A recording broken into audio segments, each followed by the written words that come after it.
धुळे-सुरत राष्ट्रीय महामार्गावर अपघाताची मालिका सुरूच। धुळे-सुरत राष्ट्रीय महामार्गावरील पानबारा गावाच्या शिवारात भरधाव वेगात येत असलेला पिकअप टेम्पोचा टायर फुटल्याने पलटी होऊन 22 शेतमजूर जखमी झाल्याची घटना घडली।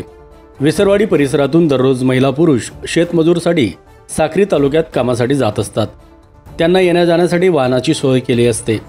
आज संध्याकाळी 6:30 वाजेच्या दरम्यान डोण्यापाडा येथून विसरवाडी येथे मजूर घेऊन येणारी पिकअप क्रमांक MH41 AG 0671 महामार्गावरून येत असताना पानबारा गावाच्या शिवारात पिकअपचा पुढील टायर फुटल्याने चालकाने पिकअप नियंत्रणात आणण्याचा प्रयत्न केला, परंतु नियंत्रण बाहेर गेल्याने रस्त्याच्या कडेला पिकअप पलटी झाली।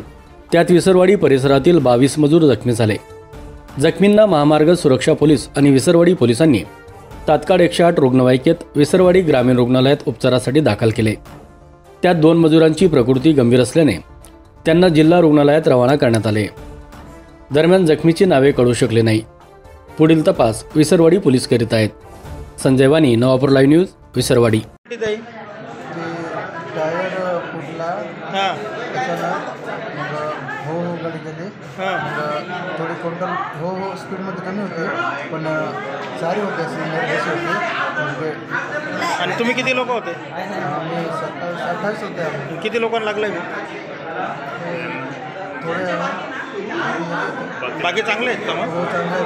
बरं, ठीक आहे।